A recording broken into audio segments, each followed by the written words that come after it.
kebenaran firman Tuhan. Amin. Terima kasih Bapak Ibu untuk kehadirannya. Kita boleh beribadah bersama.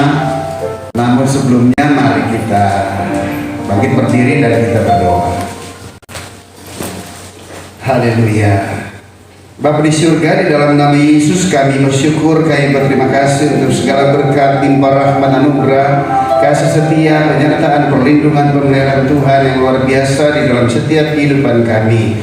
Apapun yang terjadi dalam hidup kami, satu kami mengerti bahwa sekali-kali Engkau tidak akan pernah meninggalkan serta membiarkan kami. Engkau Allah Immanuel di dalam setiap hidup kami. Terima kasih Bapa di surga, dan kami menyerahkan peribadahan ini dari awal pertengahan hingga akhir sepenuhnya ke dalam tangan kasih dan kuasa-Mu. Biarlah kuasa Roh Kudus mengurapi semua hamba-hamba Tuhan yang ambil bagian dalam melayani Engkau di tempat ini, baik sebagai pemuji, penyembah, pemain musik, bahkan hamba-Mu yang akan menyampaikan firman-Mu. Taruhkanlah perkataan-Mu di mulut bibir lidahnya, sehingga setiap kata yang keluar dari mulutnya semata-mata datang daripada Tuhan, dan kami semua tanpa terkecuali diberkati Tuhan. Tutup bungkus semua kami dengan kuasa darah Yesus. Malaikat Tuhan senantiasa berkemah di sekeliling kami. Tembok kami kemuliaan Tuhan memagari kami, dan Tuhan sendirilah yang menjadi kemuliaan di tempat ini. Dan hamba mentahbiskan peribadahan ini hanya di dalam nama Allah Bapa, Putra dan Roh Kudus, di dalam nama Yesus Kristus Tuhan. Kita yang percaya serta diberkati Tuhan katakan bersama saya, amin. Amin. Silakan duduk Bapak Ibu Saudara yang terkasih. Puji nama Tuhan. Mari bersama malam hari ini kita mau siapkan setiap hati kita datang ke dalam hadirat Tuhan. Kami mau menaikkan pujian dan syukur kami malam hari ini Tuhan, sebab kami melihat bagaimana Tuhan bekerja senantiasa di dalam hidup kami sampai hari ini. Dan malam hari ini kami mau menikmati kasih dan anugerah-Mu. Kami mau sama-sama menikmati hadirat Tuhan. Kami percaya Engkau hadir di tengah-tengah kami Tuhan. Engkau yang jamah setiap hati, Engkau yang lawat setiap kami Tuhan. Segala pujian, hormat, kemuliaan bagi Raja. Terima kasih Tuhan. Haleluya.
Tuhan tidak pernah terlambat atas hidup kami. Karena kami tahu perlu pada siapa hati kami menyembah, yang hidup yang kudus.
Terpuji namamu kekal sampai selama-lamanya, hanya di dalam nama Tuhan Yesus. Haleluya. Kita yang percaya mari bersama katakan kemuliaan bagi nama Tuhan Yesus. Haleluya.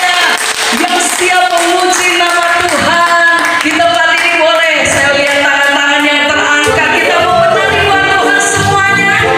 Mari bersama-sama naikkan pujian kita, katakan langit dan bumi puji Tuhan. Puji namanya.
Mari sama-sama kita siapkan hati. Kami mau siapkan hati kami untuk pernyataan-Mu Tuhan, firman-Mu malam hari ini.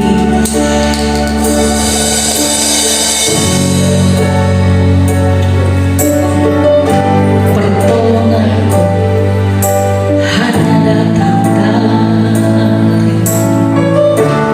Terima kasih Tuhan. Kami bersyukur, terima kasih.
pujian ini Tuhan.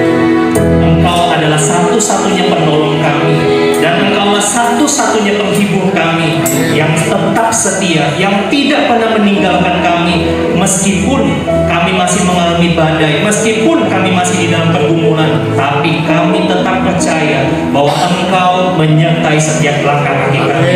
Bahkan ketika saat kami menghadapi pencobaan, firman-Mu berkata, Engkau memberikan kepada kami kekuatan, Engkau memberikan kepada kami jalan keluar, dan kami percaya malam hari ini kami semua mendapatkan jalan keluar dari Engkau Tuhan. Tuhan Yesus, Roh Kudus, kami menyerahkan beberapa menit ke depan untuk pemberitaan firman-Mu. Mari Tuhan, urapi setiap kami, urapi dan berikan kami hikmat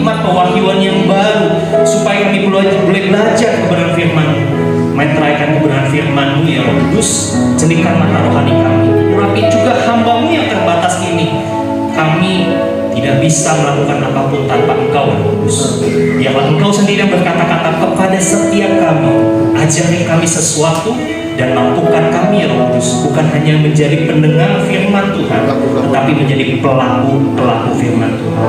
Terima kasih Tuhan, demi nama Tuhan Yesus Kristus kami sudah berdoa dan bersyukur. Semua jemaat yang mengasihi Tuhan, sama-sama kita berkatakan amin. Amin. Bukan saya kemuliaan Tuhan. Jangan lupa Bapak Ibu, shalom semuanya. Shalom semuanya. Masih lemes ya, kayaknya masih baru cuma 2-3 orang yang udah makan. Kenapa? Udah tadi. Ada 2 orang doang ya yang sudah makan, yang lainnya kayaknya muka-muka sudah lapar ya. Lapar akan firman Tuhan. Amin.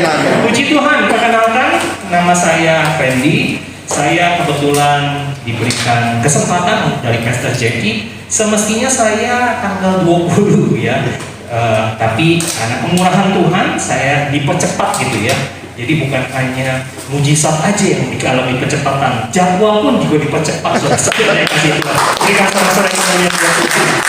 kasih pada Tuhan Yesus, dan juga terima kasih buat Pastor Jackie dan juga buat teman-teman pengurus yang mengadakan PD di apartemen Taman Surya ini. Sungguh sebuah kehormatan untuk saya bisa melayani bersama dengan jemaat Tuhan di tempat ini. Perkenalkan, nama saya tadi Fendi. Dan saya sudah beristri, istri saya 1, saudara-saudara, tidak berencana untuk menambah lagi dan membuka cabang dimanapun ya. Dan saya melayani bersama dengan hambanya Pastor Paulus Eko yang juga mungkin pernah kesempatan untuk melayani saudara nanti tanggal 20 Juli ya. Saya di gereja IHK yang kebetulan di Tanah Palem. Itu aja perkenalannya. Untuk lebih lanjutnya nanti kita selesaikan dengan cara yang lebih jantan. Puji Tuhan. Dan hari-hari ini saya diberikan kesempatan dan diberikan sebuah tema tentang menabur kebaikan, menuai jiwa. Saudara-saudara dikasih Tuhan, bisa saudara-saudara melihat slide multimedia di depan, bisa dipercepat. Oke, diklik aja. Saudara-saudara yang dikasih Tuhan, saya mendapatkan tema ini, jujur saudara-saudara, saya mengalami pergumulan. Kenapa? Selain dipercepat, saya itu sebuah tema ini benar-benar perlu pengwahilan saudara-saudara. Saya berdoa, saya bertanya sama Tuhan, Tuhan, tabur tuai itu kan sudah biasa ya. Orang-orang Kristen itu, bahkan orang di luar sana saudara-saudara, bahkan orang yang seagama di tetangga kita ya, saya tidak menyebutkan agamanya apa, mereka cukup familiar dengan yang namanya tabur tuai saudara-saudara.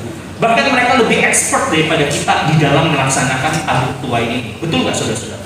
Ya, orang Kristen itu memang akarnya dari orang Kristen, tapi orang di sebelah tetangga kita itu kalau ngomong tabur tuai mereka lebih gila-gilaan saudara-saudara. Ya, mereka lebih all out. Mereka lebih berani ya, menabung untuk rumah ibadatnya, menabung untuk sesamanya. Wah, gila-gila. Nah, orang Kristen saudara-saudara punya ayat ya. Kita tahu bahwa di dalam 2 Korintus 9 ayat 6 kita tahu dan familiar. Barang siapa yang menabur sedikit, dia menuai sedikit. Barang siapa yang menabur banyak, dia akan menuai banyak. Ya, tapi banyak orang Kristen maunya naburnya enggak nabur, tapi nuainya banyak. Saya mau katakan itu rampok saudara-saudara. Ya, oleh kanan kiri, ya jangan ngomong ya, itu bukan rampok pastinya. Ya, amin saudara-saudara. Nah, di dalam Mazmur 126 ayat 5 juga dikatakan bahwa orang-orang yang menabur dengan mencucurkan air mata pasti akan menuai dengan sorak-sorai. Ya, apapun kondisinya, menabur itu selalu mencucurkan air mata. Kenapa? Karena mengeluarkan sesuatu dari kita, saudara. Kita melakukan pengorbanan. Baik itu uang, waktu, tenaga, perasaan, hati kita.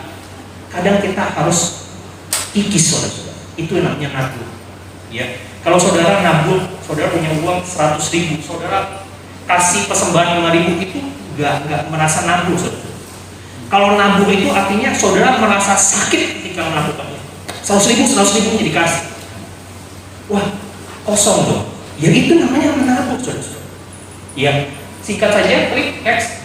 Nah, kalau kita ngomong dengan menabung, ya tadi tabung tuai sudah familiar. Nah, sekarang masalahnya banyak orang bertanya, menabur kebaikan itu sebenarnya panggilan orang percaya atau bukan sih? Ya, banyak orang mengatakan bahwa tugas saya sebagai orang percaya ya sudah menerima anugerah, diselamatkan oleh Yesus, menerima kepastian masuk surga, sudah selesai. Padahal tidak seperti itu saudara-saudara dikasih Tuhan. Jelas dikatakan di dalam Matius 28 ayat 19 sampai 20, ini terkenal sekali ayatnya, tapi banyak orang Kristen malas membaca ini. Ya. Ini adalah amanat agung yang diberikan oleh Tuhan Yesus sebelum dia meninggalkan murid-muridnya. Ya. Saya bacakan dengan cepat aja ya. Ini belum masuk khotbah ya saudara-saudara ya. Ini baru pendahuluan. Dikatakan di dalam Matius ini seperti ini, karena itu pergilah, jadikanlah semua bangsa muridku, dan baptislah mereka dalam nama Bapa dan Anak dan Roh Kudus. Dan dikatakan di ayat 20, ajarlah mereka melakukan segala sesuatu yang telah kuperintahkan kepadamu, dan ketahuilah aku menyertai kamu sampai pada akhir zaman. Saudara dikasih Tuhan, banyak sekali orang-orang Kristen itu tidak mau melakukan yang namanya amanat agung. Padahal kalau orang sebelum meninggal ya, kalau dia berpesan pada orang yang ditinggalkan, pasti pesan itu penting. Saya percaya pesan itu penting, karena pesan-pesan akhir. Setuju nggak saudara? Tapi banyak orang Kristen ketika dibilang pergilah, jadikanlah semua bangsa. Banyak orang Kristen di gereja, di persekutuan, mereka ngomongnya apa? Ketika mencari jiwa, Tuhan, kirimlah jiwa-jiwa kepada tempat ini, betul nggak? Sering mendengar orang-orang berdoa seperti itu. Di sini nggak ada ya saudara-saudara. Gak ada yang ngaku maksudnya, ya. Padahal Tuhan memerintahkan kita untuk pergi. Tapi banyak orang Kristen terlalu nyaman, enak AC, lampu lighting, yang bisa ibadah dengan keren, luar biasa. Ada Pastor JP di sini, wah keren pokoknya. Makanya orang Kristen tuh terlalu dibobokan dengan situasi yang aman dan nyaman. Padahal jelas dikatakan Tuhan berkata pergi. Dan lebih penting lagi, ajarlah orang-orang untuk melakukan segala sesuatu yang telah diajarkan. Jadi kalau kita menerima anugerah, menerima kebaikan Tuhan, itu harusnya hukumnya wajib buat orang Kristen untuk melakukan hal yang sama yang dia telah terima dari Tuhan. Ada amin? Kalau kita diselamatkan, itu seharusnya kita juga menularkan keselamatan orang-orang di sekeliling kita. Kalau kita menerima anugerah dari Tuhan, kita diberkati Tuhan, harusnya kita juga menjadi saluran berkat. Supaya apa? Banyak orang yang diberkati Tuhan. Setuju? Semuanya pada diem ya. Memang gak enak saudara-saudara ya. Ini pergumulan. Sekali lagi saya bilang, aduh, Pastor Jack kasih khotbah kok kayaknya yang menabur gitu ya. Waduh, dengan mencucurkan air mata lagi, ada tadi khotbahnya, ada ayatnya ya. Jadi saya paham bahwa ini adalah sesuatu hal yang kebenaran firman Tuhan yang tidak enak dan tidak nyaman, baik untuk yang khotbah maupun yang mendengar. Tapi saya mau menyampaikan karena Tuhan sayang pada saudara. Tuhan mau saudara bertumbuh di dalam iman, pengharapan dan kasih. Tidak menjadi bayi rohani yang selalu senangnya dikasih. Tapi saat ini saudara mendapatkan anugerah, mendapatkan kesempatan untuk belajar, bertumbuh, dan melakukan yang namanya kebenaran firman Tuhan. Berikan sorak-sorai kalian untuk haleluya. Next. Oke, berarti menabuh kebaikan itu salah satu bagian dalam amanat agung saudara-saudara. Mari kita buka apa yang diajarkan Tuhan. Bagaimana caranya menabuh kebaikan? Ya kita tahu lah menabung uang gampang gitu ya. Kalau kita ada uang gitu ya. Tapi gimana caranya menabung kebaikan? Mari kita baca di dalam Injil Matius. Bagi teman-teman, saudara-saudara, rekan-rekan yang membawa Alkitab, boleh baca dan buka Alkitab saudara. Ya kitab suci, HP suci, Samsung, Oppo, Xiaomi suci, atau apapun itu, iPhone suci juga boleh. Silakan buka di dalam Matius 9 ayat 9 sampai 13. Saya akan dengan cepat akan bacakan bagi saudara. Setelah Yesus pergi dari situ, ia melihat seorang yang bernama Matius duduk di rumah cukai. Lalu ia berkata kepadanya, ikutlah aku. Maka berdirilah Matius lalu mengikut Yesus. Kemudian ketika Yesus makan di rumah Matius, datanglah banyak pemungut cukai dan orang berdosa dan makan bersama-sama dengan dia dan murid-muridnya. Pada waktu orang Farisi melihat hal itu, berkatalah mereka kepada murid Yesus, mengapa gurumu makan bersama-sama dengan pemungut cukai dan orang berdosa? Yesus mendengarnya saudara-saudara dan berkata kepada mereka, bukan orang sehat yang memerlukan tabib, tapi orang sakit. Ayat 13, saya ajak saudara-saudara yang di sini untuk sama-sama baca firman Tuhan, karena iman timbul dari pendengaran akan firman Kristus. Kita baca dengan suara keras 3, 2, 1, ya. Jadi pergilah dan pelajarilah arti firman ini. Yang kukehendaki ialah belas kasihan dan bukan kesembahan. Karena aku datang bukan untuk memanggil orang benar, melainkan orang berdosa. Puji Tuhan. Diberkati orang-orang yang membaca firman Tuhan hari ini, menyimpannya, dan juga menjadi pelaku firman Tuhan. Amin. Nah, saudara-saudara yang dikasih Tuhan, saya akan bahas sedikit aja, di klik next aja. Kita akan bahas sedikit tentang pasal atau bagian perikop yang kita baca. Ini adalah perjumpaan salah seorang murid Yesus yang namanya Lewi atau Matius. Ya.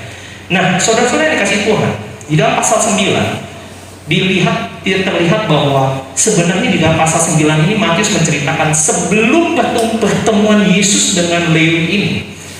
Yesus awalnya sedang melayani di kota Kapernaum. Saudara mungkin masih ingat ada seorang lumpuh yang diangkat oleh 4 orang temannya di salah satu tilang. Rumahnya penuh, sesek, berbondong-bondong orang, sampai pintunya pun gak kelihatan. Akhirnya singkat cerita, orang-orang itu, teman-temannya gak habis akal. Dia naik ke genteng, kemudian dia turunkan orang lumpuh itu. Saudara tentu masih familiar dengan cerita itu. Nah, singkat cerita, setelah pelayanan itu, Yesus meninggalkan kota itu. Dan ketemulah dia dengan si Matius ini, atau Lewi.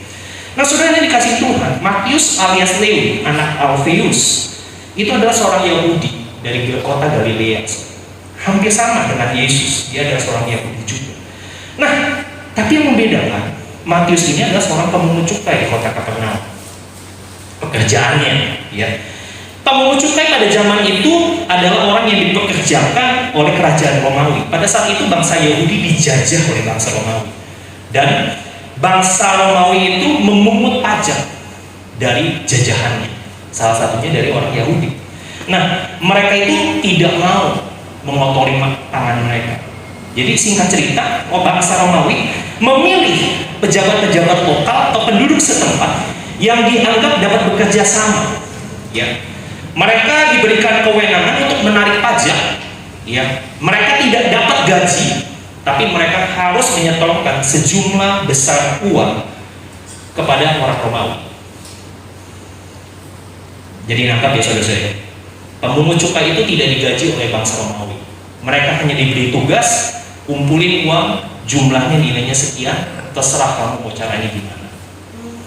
Otomatis saudara-saudara, pemungut cukai ini, ya, yang tadinya mesti mungut 5, kalau saudara jadi mereka, kerja kan nggak mau ya, kerja kan harus cuan, betul nggak? Nggak mau lah kerja rugi gitu. Nah, mereka itu karena tidak dikasih gaji, biasanya pemungut cukai ini menarik pajak lebih tinggi dari jumlah yang seharusnya dibayarkan kepada orang Romawi. Kalau orang Romawi minta 5, dia minta pajaknya 12. Supaya apa? Supaya cuan.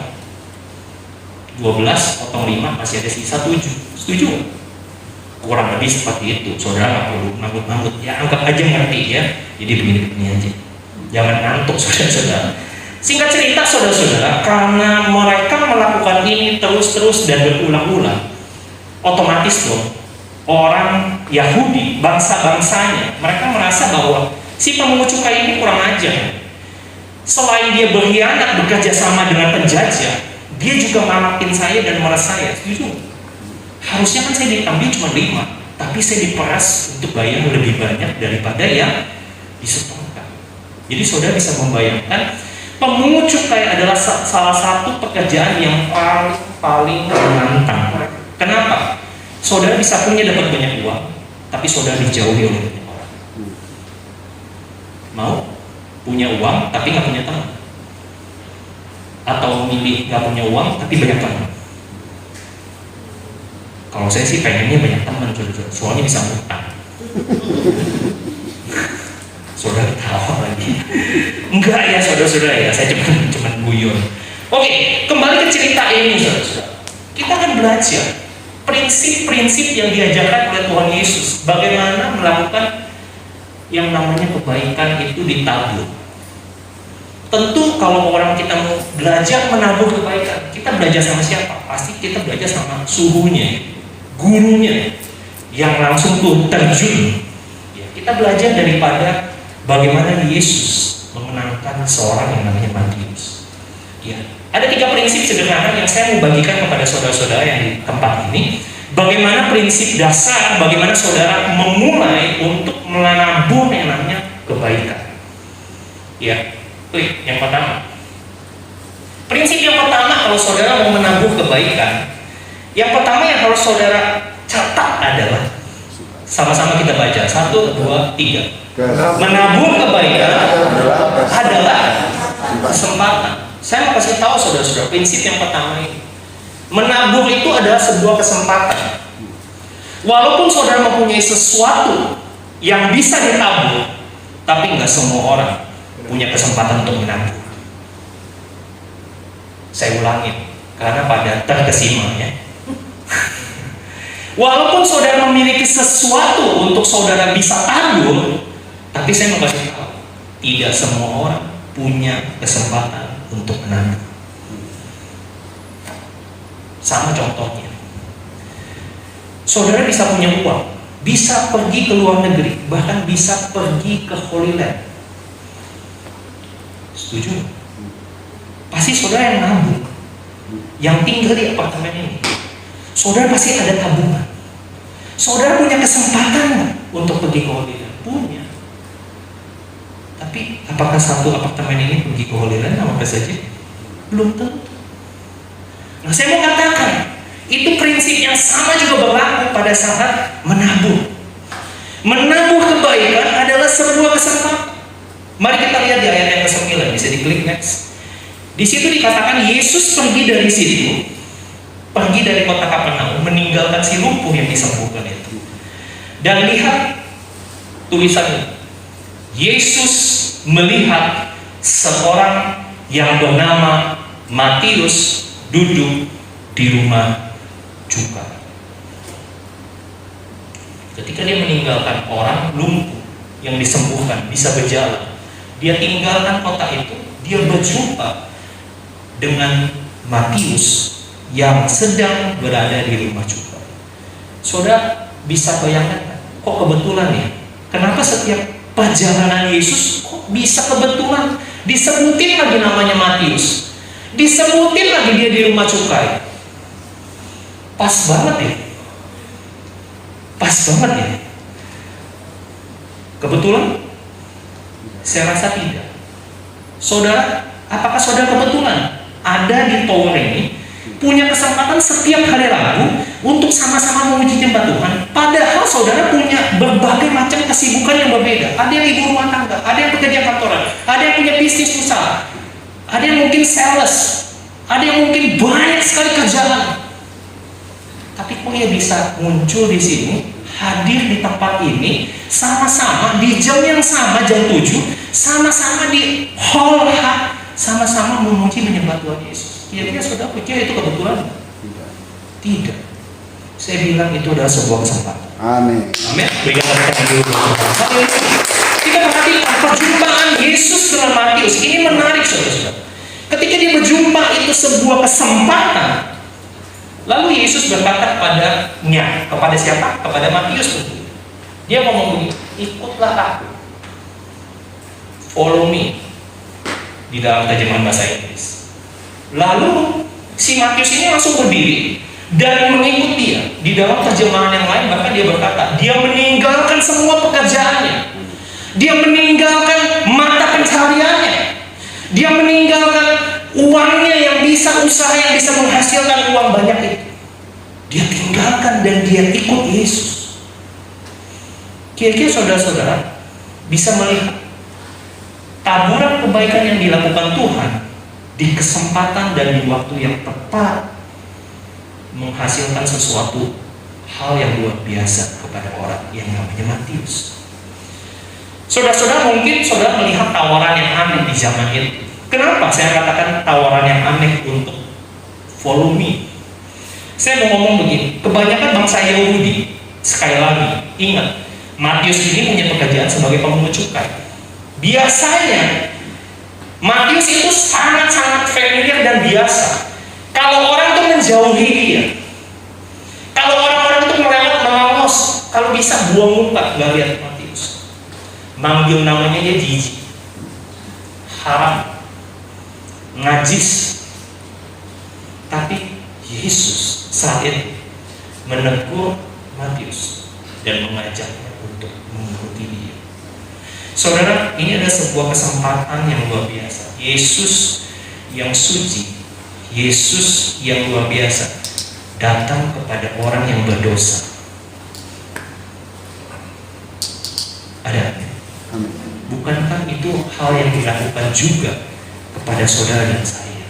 Saudara sadar nggak? Saudara ada Matius yang dihampiri oleh Yesus. Saudara tidak pernah memilih Yesus, tapi Yesus yang pilih saudara. Yesus yang menempatkan saudara di tempat ini. Yesus yang memberi kesempatan untuk saudara sama-sama memuji menyembah Tuhan, mendengarkan firman dari minggu ke tiap minggu. Bukankah itu sebuah kesempatan yang diberikan oleh Yesus kepada kita semua? Taburan kebaikan dalam bentuk kesempatan. Makanya kalau saudara melihat, Yesus itu tidak pernah memaksa. Ada amin? Amin. Dia katakan ketika ada orang yang berbeban berat, letih lesu, dia ngomong apa di dalam Matius 11:28? Marilah kepadaku, hai kamu yang letih lesu dan berbeban berat, aku akan memberikan kepadamu kelegaan. Dia ngomong apa? Marilah kepadaku. Itu adalah sebuah kesempatan, sebuah tawaran, sebuah undangan.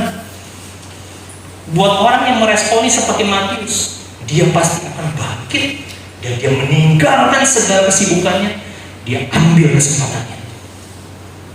Amin.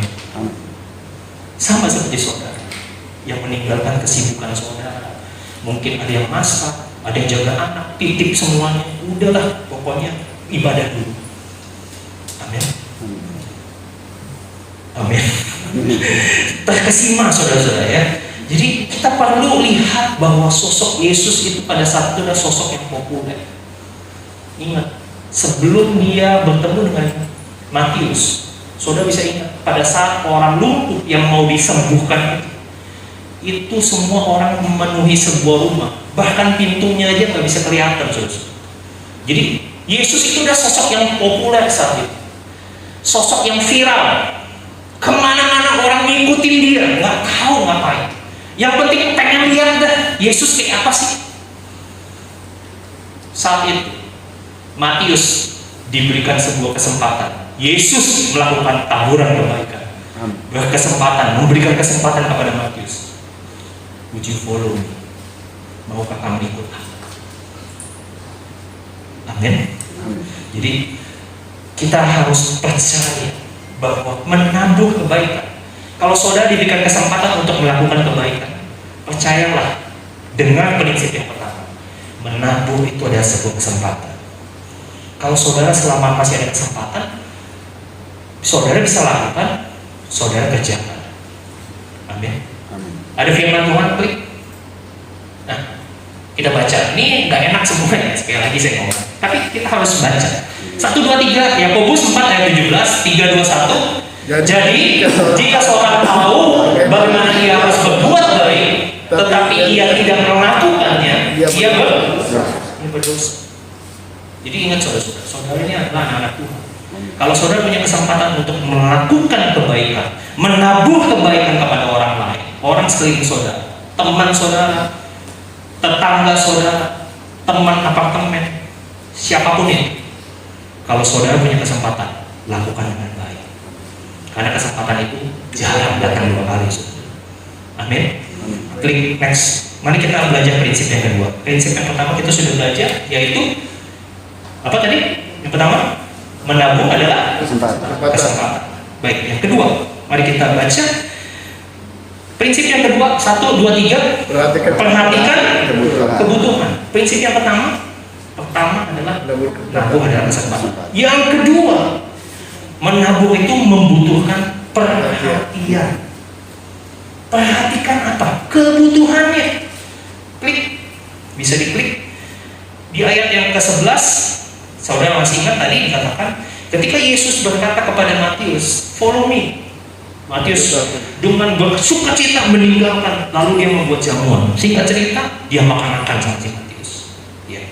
Nah, saudara saya kasih Tuhan, ketika Yesus dan murid-muridnya makan bersama dengan Matius, dan teman-temannya, gerombolannya.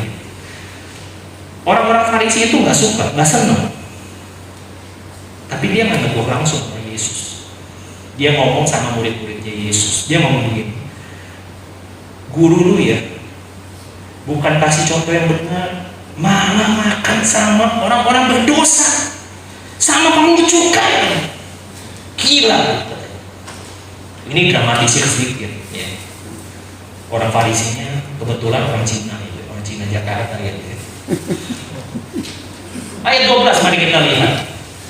Kita baca 1, 2, 3. Yesus mendengarnya dan berkata, bukan orang sehat yang memerlukan tabib, tetapi orang sakit. Saudara yang dikasih Tuhan, kita mengerti bahwa rumah sakit itu adalah rumah untuk orang yang sakit.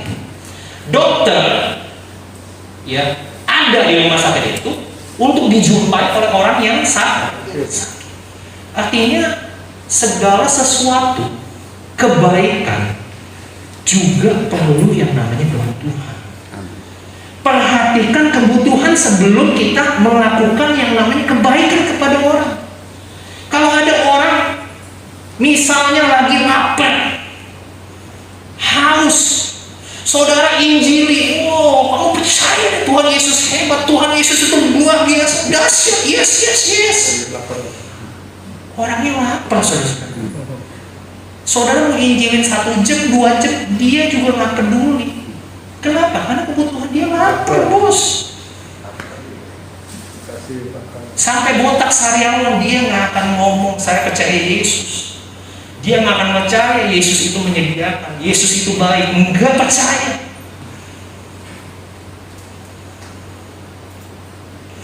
Yesus memberikan sebuah perumpamaan dan juga contoh teladan buat setiap kita murid-murid, bahwa kebutuhan dari Matius saat itu, Matius tidak kekurangan uang. Matius punya jabatan, Matius punya usaha, Matius punya uang, dia bisa beli apapun yang dia mau. Tapi ada satu kebutuhan yang Matius tidak miliki. Yang pertama, Matius tidak punya teman. Orang-orang yang biasanya berduit, coba saudara lihat, circle pertemanan yang orang kaya itu sedikit. Perhatiin, kalau saudara punya teman orang kaya, saudara orang kaya, coba saudara perhatiin. Pasti orang yang jadi temannya itu pasti sedikit. Betul atau betul? Kenapa orangnya punya teman dikit? Saya bisa membaca hati saudara, pikiran saudara, biar gak ada yang utang, Pak. Betul, salah satunya itu. Tapi sisi lain, saudara-saudara, semakin orang itu punya uang, semakin punya gengsi yang lebih tinggi. Setuju nggak? Orang yang punya uang pasti kayaknya bisa otomatis di kepalanya itu ada kasta. Lu mah cemen. Lu punya mobil masih binatang-binatang, Kijang, Panther, itu kan mobil-mobil binatang gitu kan. Katanya, saudara dikasih Tuhan. Orang kaya itu nggak perlu apapun yang namanya harta.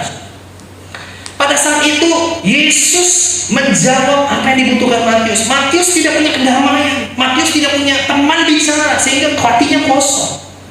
Dia punya segalanya, tapi di dalam hatinya kosong. Hatinya miskin, hatinya nggak tenang. Buat apa harta banyak? Kata Yesus, buat apa engkau memiliki harta seluruh isi dunia ini, tapi engkau kehilangan nyawa? Yesus tahu problemnya, saudara. Problem orang kaya itu hatinya, saudara. Kadang makin kaya, bukan makin bisa tidur, saudara. Saya punya teman, saya punya saudara, saya punya teman, kaya yang minta ampun. Tapi untuk tidur, dia harus konsumsi obat tidur, saudara. Tidur cuma 2 jam, 3 jam. Rumah gede, yang tinggalin, yang nikmatin pembantunya, saudara. Dia harus travel sana, travel sini. Bisa nikmatin? Gak bisa, saudara. Punya uang 500 miliar, pengennya punya 1 triliun. Punya 1 triliun, pengennya punya 2 triliun. Gak ada habisnya. Sama dengan Matius. jenuh, sehingga dia bingung apa lagi. Nah, Yesus melihat kebutuhan. Yesus, Matius butuh teman. Yesus butuh seseorang yang mengajak keluar dari keberdosaannya. Matius tidak bisa keluar dari keberdosaannya. Kenapa? Karena semua orang di sekelilingnya menghujat dia, menghakimi dia, menjauhkan dia, memusuhi dia. Saudara ingat, ada seorang pemungut cukai yang datang ke bait suci. Ada di sebelahnya seorang imam. Ingat nggak? Pada saat berdoa, pemungut cukai itu berani melihat. Itu gambaran. Pemungut cukai itu mau datang ibadah aja itu nggak berani, saudara. Dihujat, saudara-saudara. Datang aja dihujat, saudara. Gimana caranya dia mau bertobat, saudara-saudara? Mau datang ibadah aja nggak bisa. Mau kenal sama kebenaran aja nggak ada yang mau ngomong kebenaran. Mau dibilang dia salah, oke, gue mau bertobat. Gimana caranya? Nggak ada yang mau nunjukin, saudara. Dia butuh yang namanya jalan. Dia butuh yang namanya kebenaran. Dia butuh yang namanya kehidupan. Dia butuh yang namanya keselamatan, saudara. Dunia tidak bisa memberikan itu semua. Hanya Yesus. Sama-sama katakan hanya Yesus. Amin. Dia berkata di dalam Yohanes 14, "Akulah jalan dan kebenaran dan hidup. Tidak ada seorang pun yang sampai kepada Bapa kalau tidak melalui Aku. Banyak jalan menuju Roma, tapi hanya satu jalan ke surga, yaitu Yesus Kristus Tuhan." Berikan sorak-sorai kemuliaan untuk Tuhan. Haleluya. Dan saya pasti tahu, saudara-saudara, di dalam Kisah Para Rasul 4 ayat 12, di dalam keselamatan pun tidak ada di dalam siapapun juga selain di dalam Yesus. Sebab di bawah kolong langit tidak ada nama lain yang diberikan dalam nama itu manusia beroleh keselamatan. Sekali lagi, itu kebutuhan Matius. Dan Yesus menawarkan paket komplit. Dia butuh jalan untuk keluar. Dia butuh bertobat. Tapi gimana? Siapa yang bimbing? Yesus berkata, "Akulah jalan, akulah kebenaran." Gimana supaya keluarga saya selamat? Bukan hanya di dunia, di bumi dapat rumah, tapi di surga juga punya rumah. Yesus berkata, "Akulah keselamatan. Tidak ada orang yang sampai kepada Bapa kalau tidak melalui Aku." Amin. Yesus menawarkan paket komplit, saudara. Diberkati secara rohani, diberkati secara jasmani. Saudara pikir kurang apa ya Tuhan Yesus? Kurang apa kepada kita semua? Gak ada. Yang ada kita kurang ajar banyak. Betul gak? Amin. Sekali lagi, prinsip menabur kebaikan. Yang pertama, menabur itu sebuah kesempatan. Yang kedua, perhatikan kebutuhan. Saudara, untuk melakukan kebaikan, saudara perlu melihat apa yang menjadi kebutuhan di sekeliling. Banyak sekali anak-anak sekarang, ya, saya menonton salah satu talk show. Orang itu selalu mengatakan begini, anak-anak sekarang itu susah punya waktu berkualitas untuk berkomunikasi sama papa mamanya. Usia remaja, anak-anak lebih senang ada di luar, ketemu sama teman-temannya, daripada ada di rumah ngomong sama papa mama. Betul? Betul? Betul. Kenapa? Karena orang di luar sana lebih bisa memperhatikan kebutuhan anak itu. Sedangkan di rumah, papa mamanya maaf, berpikir kebutuhan anak itu cuma disekolahin, dikasih uang, dikasih gadget, dikasih pulsa, dikasih wifi, main, handphone, gawai, semua disiapin. Saya mau katakan, Bu, Pak, bertobat. Anak bapak, anak ibu bukan hanya butuh uang saudara. Dijawab, butuh kasih sayang. Lebih dari itu, anak saudara butuh waktu saudara.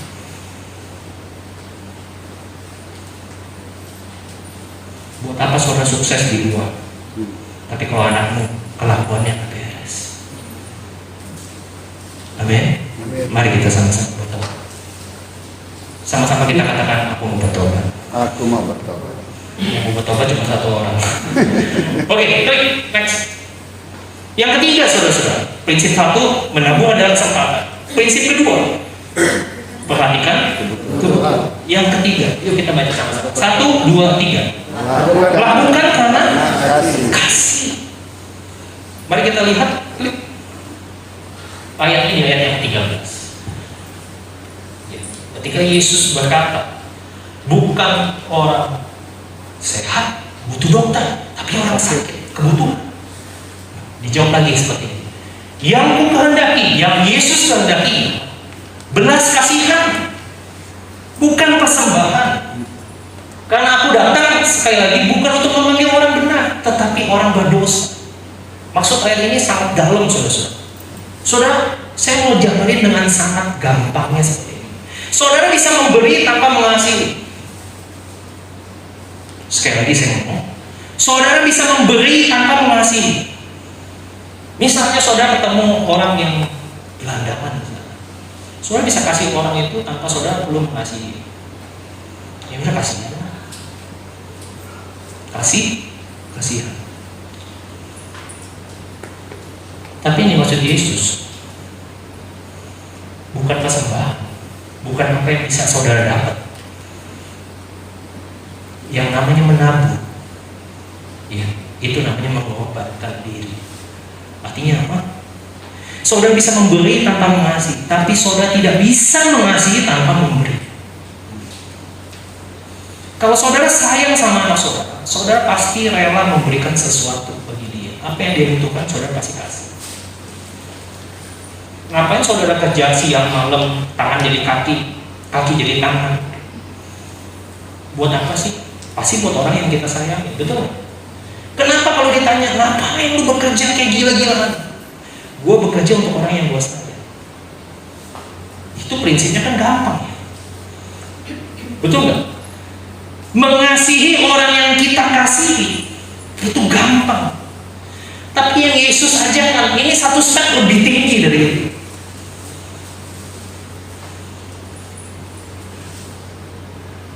Memberi kepada orang yang bisa mengembalikan. Kata Yesus di dalam Matius 5 ayat 46. Saya bacain maksudnya. Matius 5 ayat 46. Apabila kamu mengasihi orang yang mengasihi kamu, apakah upah? Bukankah pemungut cukai juga berbuat demikian? Masih ada korelasinya. Kalau saudara memberi orang dengan ekspektasi dia nanti satu saat bisa tolong saya, nanti satu saat dia kembalikan ke saya, itu namanya bukan menabung, saudara. Saudara minjemin. Halo? Itu bukan nabung, namanya minjemin. Harap-harap balik. Suku-suku ada bunganya gitu dilebihin. Tapi yang Yesus ajarkan di atas standarnya manusia, di atas standarnya orang biasa. Yesus memberikan sebuah paradoks yang luar biasa. Kalau kamu sayang sama orang, harapnya dia sayang balik sama kamu. Itu mah pemungut cukai juga bisa melakukan. Yang Yesus mau ajarkan kepada kita, menabung tapi tanpa menuntut. Lakukan karena kasih. Sama seperti kita melakukan karena untuk orang yang kita sayang. Tapi bedanya kita melakukan kepada orang yang gak layak, saudara-saudara. Nah, kalau kita mengasihi anak kita gampang. Tapi kalau kita mengasihi orang yang sebelin banget, aduh nyebelin banget. Ngutang, suka lupa. Gue punya utang ya kali. Kapan? Kayaknya aku lupa ya. Nah, kalau ngutang mukanya kayak Hello Kitty. Kalau ditagih kayak security. Sering. Kalau yang ketawa-tawa berarti sering. Sering ketemu. Kalau mau mas minta pinjaman, manisnya kayak Hello Kitty. Tolong ya Pak, tolong. Tapi kalau ditagih, diingetin. Kan gue bilang, gue belum punya duit. Tapi di instastory-nya healing. vitamin C. Wih.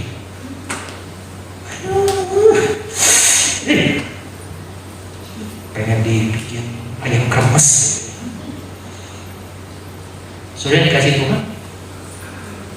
Ini yang Yesus ajarkan, have mercy.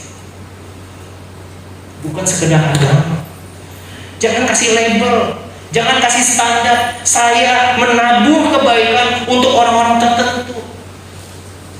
Yesus mencontohkan orang yang namanya pemungut cukai. Di komunitas bangsa Yahudi, semua sudah mencap melabeli, ini mah madesu, ini mah kartu mati. Gak usah ditolong lah Yesus. Tapi itu Yesus menghampiri, memberikan offer. Mau gak kamu ikut aku? Dia temenin ngobrol, makan sehidang. Sudah makanya bisa melihat kenapa orang berdosa itu nggak alergi sama Yesus. Karena Yesus itu tidak membutuhkan persembahan. Sekarang orang Kristen kalau ada pendeta itu alergi. Waduh, ini mau apa lagi? AC panas. Kalau udah dingin AC panas itu saudara-saudara. Saudara ngerti maksudnya? Waduh, AC-nya panas. Wah, kita membutuhkan lebih banyak AC. Sesuatu yang diminta. Saya belajar bahwa pelayanan itu bukan mencari korban, tapi kita harus berkorban. Amin. Itu yang Yesus kerjakan. Yesus memberikan teladan kepada saudara dan saya. Dia menabur kebaikan, bukan mendapatkan persembahan, bukan untuk mencari orientasi yang menguntungkan diri. Tapi dia lakukan, dia karena dia mengasihi. Namanya kasih tidak menerima, setuju? Dia kasih memberi tanpa menuntut. 3 prinsip, klik X. Ayat terakhir, janganlah kita jemu-jemu berbuat baik. Apabila sudah datang waktunya, kita akan menuai. Jika kita tidak menjadi lemah. Banyak orang tidak bisa menuai apa yang dia tabur. Karena apa? Banyak orang keburu menyerah di tengah jalan. Banyak orang tidak bisa menunggu sampai waktu. Saudara nggak bisa ekspektasi tanam pohon mangga hari ini 3 bulan saudara mengharapkan buah, itu mustahil. Banyak orang Kristen menjadi kecewa. Saya sudah melayani, saya sudah melakukan ini, saya sudah taburan, saya sudah janji iman, saya sudah melakukan A, B, C, D, E, F, G. Itu disinggung semua sampai Z. Mana Tuhan, mana? Sering dengar? Di sini nggak ada. Tapi banyak di Papua Nugini itu banyak di pelosok-pelosok. Kita belajar saudara-saudara bahwa kita akan menuai kebaikan ketika kita menabur kebaikan. Klik. Yang Yesus lakukan, dia hanya mencontohkan, dia menabur kebaikan kepada seorang yang namanya Matius. Saudara lihat di ayat yang ke-10. Ketika Matius itu menerima ajakan Yesus, meresponi dengan luar biasa ajakan Yesus. Lihat ayat 10. Ketika Yesus makan di rumah Matius, datanglah banyak pemungut cukai dan orang berdosa dan makan bersama-sama dengan dia dan murid. Saudara bisa bayangin, satu orang menerima anugerah, berjumpa dengan Yesus, hidupnya diubahkan, dia tinggalkan kebiasaan lamanya, dia tinggalkan segala masa lalu, dia iring Yesus. Bahkan Yesus pada saat itu Injil Matius ditulis oleh dia sendiri, oleh Rasul Matius. Dia menjadi salah seorang murid Yesus yang luar biasa. Dia martir sampai ke negeri Ethiopia. Dia menangkan jiwa luar biasa. Dia mati sakit. Dari seorang yang namanya pendosa yang namanya Matius atau Lewi. Masa lalunya gak usah diceritain. Berdosa banget, musuh masyarakat. Tapi ketika berjumpa dengan Yesus, Yesus menabur kebaikan. Yesus melihat ini kesempatan. Yesus melihat bahwa dia bisa melakukan karena kasih. Dia melihat kebutuhan Matius, dia menjamah kebutuhannya. Dan saat itu Matius berubah. Dia mengajak temannya lebih banyak lagi, saudara. Orang yang kalau merasakan cinta kasih Tuhan, kebaikan Tuhan, sama seperti tadi WL. Siapa yang merasakan cinta kasih kebaikan Tuhan, pasti orangnya beda, pasti semangat, nggak loyo. Tepuk tangan aja kayak yang masuk, kayak tepuk jari, pasti beda, saudara. Amin. Klik. Ini ada penuaian jiwa, saudara. Nah, pertanyaannya, bagaimana dengan saudara? Sadarkah saudara hari ini di ruangan ini, saudara ada Matius, saudara Lewi yang juga dijumpai oleh Yesus yang sama. Hari ini bukan sebuah kebetulan, saudara. Yesus menjumpai saudara pada malam hari ini. Dia juga menawarkan paket yang sama kepada saudara. Maukah kau sembuh?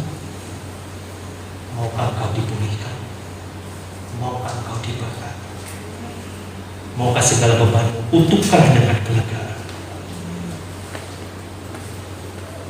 Kita berapa lama sudah ikut Yesus? Kita berapa lama sudah beribadah? Saya mau kasih tahu, perjumpaan Matius dengan Yesus itu adalah perjumpaan pertama. Dan perjumpaan pertama itu mengubahkan seluruh paradigma kehidupan.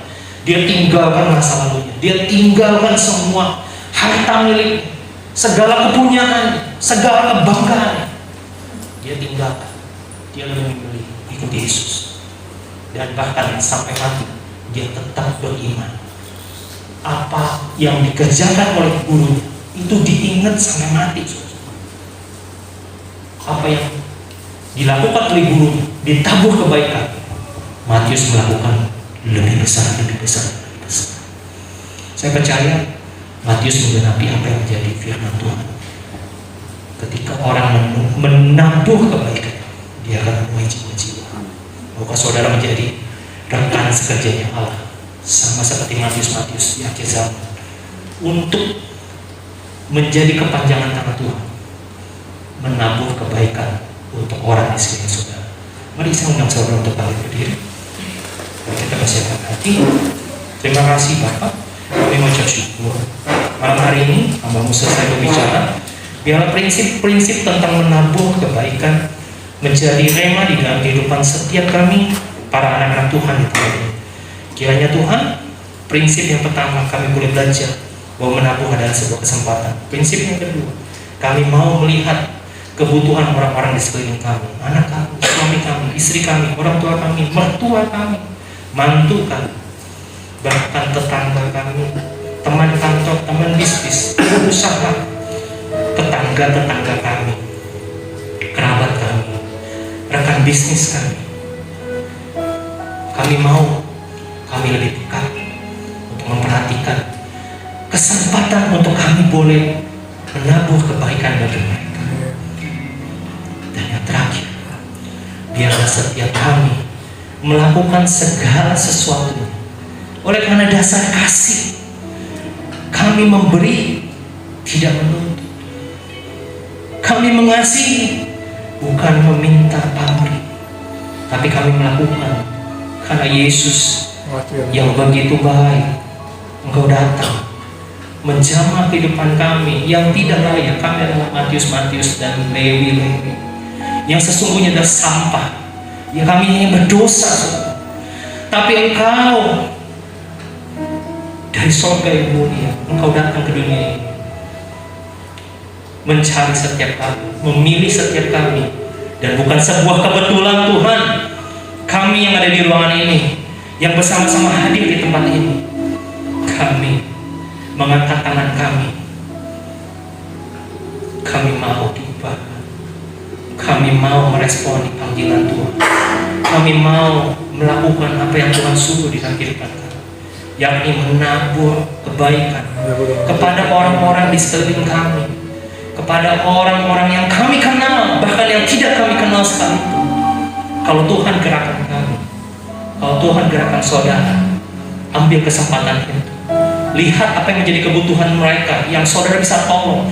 Mungkin saudara tidak punya uang, tapi saudara punya waktu. Saudara punya waktu dan perhatian, lakukan itu. Kalau saudara yang punya uang, saudara tidak punya waktu, pergunakan uang saudara, tabuh kebaikan. Hamba berdoa di dalam nama Tuhan Yesus, biarlah Tuhan pakai setiap orang-orang yang ada di tempat ini. Tuhan tolong setiap pergumulan kami. Kami tahu, kami juga masih bergumul Tuhan, tapi kami percaya Engkau adalah El Shaddai, Engkau Allah yang Maha Kuasa, Engkau Allah yang sanggup mencukupi apa yang kami perlukan menurut kekayaan dan kemuliaan di dalam Kristus Yesus Tuhan. Dan kami berdoa buat kami yang bergumul dalam sakit, penyakit, dan kesehatan kami hari ini. Anugerah Tuhan menjamah saudara. Biarlah imanmu bangkit dan tangkap dengan iman kesembuhan yang diberikan di dalam nama Tuhan Yesus oleh bilur-bilur Tuhan Yesus. Aku berkata, be healed in the name of Jesus Christ. Jadilah sembuh, jadilah pulih, jadilah normal. Orang boleh berkata, tidak mungkin. Dokter boleh berkata, sakitmu tidak ada obatnya. Tapi aku berkata, firman Tuhan berkata, jadilah sembuh oleh karena bilur-bilur Tuhan Yesus. Dan kamu, bagi saudara-saudara yang memiliki pergumulan di dalam ekonomi dan rumah tangga, angkat kedua tangan. Kuda bata kasih, kada bata kasih, kada bata kasih, kiri dalam bata kasih, kiri dalam bata kasih, dalam bata kasih. Rasakan hadirat Tuhan kembali. Kami rasakan hadirat Tuhan memenuhi. Kami berdoa di dalam nama Tuhan Yesus. Tuhan, Engkau melihat tangan-tangan yang terangkat. Kami yang membutuhkan pertolongan cepat.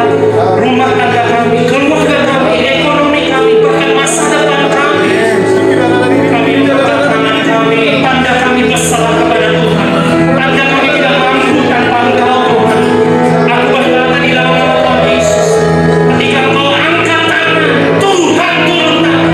Di dalam nama Tuhan Yesus, jadilah seperti apa yang Engkau kehendaki. Datang kerajaan, jadi seperti kehendak. Bisnis-bisnis yang terpuruk, bisnis-bisnis yang sepi, di dalam nama Tuhan Yesus, mari kita ciptakan di dalam nama Tuhan Yesus. Bisnisku ramai, bisnisku meledak, omset perusahaanku double triple di dalam nama Yesus. Bulan Juli adalah bulan keberkatan, bulan kemenangan, bulan di mana Tuhan mencurahkan berkat-berkat yang melimpah-limpah di dalam nama Yesus. Berdoa setiap rumah tangga, setiap pergumulan keluarga-keluarga yang memiliki masalah dengan hubungan suami istri, anak, orang tua, di dalam nama Tuhan Yesus. Tuhan memberkati setiap orang-orang di tempat ini. Hamba merasakan begitu banyak orang-orang yang memendam sakit hati selama pandemi. Banyak hal yang terjadi, banyak kejadian-kejadian yang menyakitkan. Mungkin sebagian daripada kami mau mengatakan, aku menyerah Tuhan, aku tidak sanggup dengan keluarga ini Tuhan. Dengan firman Tuhan hari ini, maka Tuhan sanggup memberikan kelegaan bagi. Tuhan sanggup memberikan kelegaan. Kalau mujizat yang pertama saja Tuhan lakukan di kamu, padahal itu belum waktunya Tuhan bekerja. Saya mau berdoa, saya mau berkata, belas kasihan Tuhan tercurah, matanya, telinganya tercurah kepada engkau, Bapak Ibu yang saat ini sedang bergumul masalah keluarga. Aku berdoa di dalam nama Tuhan Yesus, biarlah pernikahan, rumah tanggamu yang mungkin seperti air tawar yang sudah suam-suam kuku. Aku berdoa di dalam nama Tuhan Yesus, hari ini, malam ini, engkau menerima anugerah kekuatan dari Tuhan. Air yang tawar diubah Tuhan menjadi anggur yang manis, anggur yang premium. Ada hal yang manis, ada hal yang diperbaiki di dalam rumah tangga, ada hal yang luar biasa yang Tuhan akan kerjakan di dalam pernikahanmu, di dalam nama Tuhan Yesus. Kau akan melihat bagaimana cara Tuhan mengubah, bukan dari pasanganmu, bukan dari orang tua, bukan dari anak, tetapi mulai dari hidupmu. Hidupmu akan berubah oleh karena cara Tuhan. Terima kasih, hambamu selesai berbicara. Tuhan juga memberkati Pastor JT yang di tempat ini. Tuhan pakai dengan luar biasa hambamu ini Tuhan. Kiranya Tuhan pakai menjadi alat pertolongan. Biarlah semakin banyak jiwa dimenangkan oleh hamba-Mu. Tanda-tanda ajaib, kuasa mujizat Allah, hikmat marifat menyertai langkah kaki hamba-Mu. Tuhan memberkati setiap kami yang ada di tempat ini. Tuhan memberkati pengelola apartemen ini. Amin. Kami percaya ini adalah campur tangan Tuhan. Apa yang telah dibuka Tuhan tidak mungkin ditutup oleh manusia. Kami berdoa di dalam nama Tuhan Yesus, Tuhan mencurahkan berkat yang melimpah bagi setiap kami dan juga para pengelola apartemen. di dalam nama Tuhan Yesus Kristus. Semua yang mengasihi Tuhan, sama-sama kita berkata. Amin. Amin. Tuhan Yesus memberkati.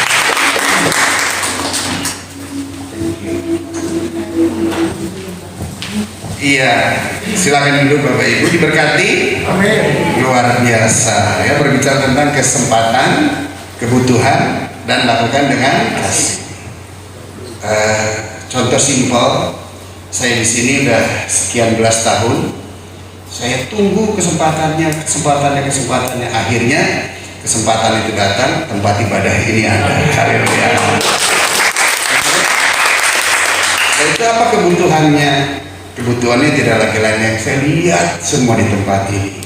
Sesungguhnya yang utama itu bukan uang. Sesungguhnya yang utama, semua orang yang di tempat ini, mereka perlu Tuhan. Amin. Amin. Amin. Karena kita tahu pada waktu Tuhan berperkara, maka pasti semuanya akan dibereskan. Dan lakukan dengan kasih. Kami melakukan di tempat ini satu keluarga. Anak-anak saya bilang, tetap lakukan ini dengan kasih. Kenapa?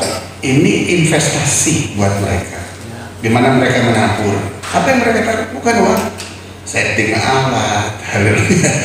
Amin. Bongkar pasar. Itu investasi. Kamu pasti menabur. Nanti kamu pasti akan menuai. Haleluya. Amin. Contohnya begitu simpel. Saya dari angkatin alat sound system. Itu saja investasi. Akhirnya bisa ada sebagaimana saya ada hari ini, semua semata-mata hanya karena anugerah dan kasih karunia Tuhan. Amin. Bilang sebelahnya, tetap lakukan yang baik buat semua orang. Haleluya. Oke, kita akan lihat dulu pengumuman. Pastor Fendi, terima kasih sekali lagi. Bapak Ibu, Pastor Fendi dengan Pastor Eko bergereja di Taman Palem. Mereka ibadah hari Minggu jam 10 ya Pak. Beribadah hari Minggu jam 10. Dan Bapak Ibu jika belum punya tempat beribadah yang tetap, Bapak Ibu boleh hadir di gereja Pastor Fendi dan Pastor Paulus Eko. Mereka sudah mulai ke onsite Pak ya. Sudah. Dan saya lihat-lihat di acara itu, wah ada acara berbagi kasih ya. Jadi setiap hari apa itu? Setiap hari apa? Sabtu Minggu. Sabtu Minggu ya, saya lihat volunteernya bagi-bagi itu semua berat. Ada percaya pada waktu kita akan berkebaikan pasti akan menuai jiwa-jiwa. Haleluya. Amin. Ya, harusnya saat ini Pastor Paulus Eko, tapi karena ada tugas dia keluar kota, maka puji Tuhan Pak Fendi bisa menggantikannya. Dan minggu depan kita akan dilayani oleh Pak Roy. Dan tanggal 20 akan dilayani oleh Pak Paulus, dan tanggal 27 kita akan dilayani oleh Pastor Dwi Chandra. Ya, kita lihat lagi doa puasa bulan ini. Doa puasa bulan ini tanggal 10 sampai 13 Juli, free of charge, berangkat dari GB Viva Apartemen Robinson. Wajib telah vaksin 2 kali dengan menunjukkan bukti pendaftaran. Ibu Seri yang punya beban berat, yang mau ngadem-ngadem di tempat sejuk di Bogor bisa ikut doa dan puasa. Cuma nanti makannya bukanya hari Rabu pagi. Begitu Senin udah puasa, Selasa puasa, Rabu pagi itu dibuka. Ini pemain musik di luar puasa, Pak Yoke, itu Sister Angel itu 2 puasa. Dan jangan terlihat dengan tampilan, 2 puasa saudara. 2 itu nyanyinya coba saudara rasa hadirat Tuhan pada waktu dia memuji menyembah Tuhan. Amin. Dia orang yang berdoa dan berpuasa. Jadi saya dorong ibu-ibu ya, kalau nggak ada aktivitas yang lain ya boleh berangkat ya, sedikit ngadem-ngadem gitu dalam hadirat Tuhan. Biasanya kalau perutnya lapar langsung hatinya ke Tuhan terus. Oke, ya, yang mau ikut boleh free ya, nggak bayar. Oke, ayo. Selanjutnya, ya ini laporan keuangan. Oke, ini coba lihat dulu, pemasukannya berapa? Pemasukan 7.789.000. Pengeluarannya 3.200.000. Saldo kita hari ini 4.589. Uangnya, coba sana geser. Uangnya hasil persembahan Bapak Ibu. Ini memang Bapak Ibu ini luar biasa deh kalau soal nabung. Saya udah bilang persembahannya setiap akhir bulan saja. Nggak ada. Persembahannya setiap akhir bulan saja. Jadi setiap Rabu-Rabu yang lainnya gak usah. Cuman heran tuh tangannya nyemplungin aja ke kantong kolektor ya. Jadi persembahan itu ya dari apa itu April, Mei, April, bla bla bla bla. Saudara lihat April, Mei persembahannya tuh ya. Iya. Terus ini pengeluaran hanya untuk invoice sewa gedung ini ya, selebihnya uangnya. Jadi persekutuan kita uangnya masih ada berapa geser tadi? 4.509. Haleluya. Bilang sebelahnya kita punya uang. Ingat ya, kita, bukan saya, kita. Selanjutnya adalah visi misinya, coba kita lihat sesuai dengan khotbah Pastor Fendi tadi. Ya, kita lihat visi misi kita. Visinya hanya menjangkau yang terhilang dan mengembalikan yang tersesat, Matius, serta memberikan pertumbuhan iman. Misinya menyediakan fasilitas pemberitaan firman Tuhan. Berikan kepada Tuhan. Haleluya. Yang untuk berdoa syafaat saya undang Pak Andreas, kita boleh berdoa buat kita semua. Terpuji nama Tuhan Yesus, kita satukan hati, kita akan berdoa syafaat. Bapa kami yang bertata dalam kerajaan surga, yang kami imani dan sembah di dalam nama Tuhan Yesus Kristus, kami sungguh teramat berterima kasih karena Tuhan sudah hadirkan kami malam hari ini. Dari awal pertengahan hingga ibadah selesai, Tuhan sudah hadir melawat kami melalui pujian penyembahan yang kami naikkan. Kiranya Tuhan selalu berkenan atas pujian dan penyembahan yang kami naikkan. Kami juga terberkati dengan firman-Mu melalui hamba-Mu terkasih Bapak Pastor Fendi yang telah menyampaikan kebenaran dari firman Tuhan. Kembali kami diajarkan untuk menabur, menuai dengan penuh kasih, menuai bagi orang-orang yang betul-betul membutuhkan, dan kiranya Tuhan selalu berkenan untuk memberikan kesempatan kepada kami semua untuk selalu menabur kebaikan. Terima kasih Tuhan, berkati hamba-Mu Bapak Pastor Fendi yang selalu menyampaikan firman-Mu, berkati pelayanannya, berkati kesehatan, berkati keluarganya Tuhan. Terus pakai hamba-Mu dengan luar biasa.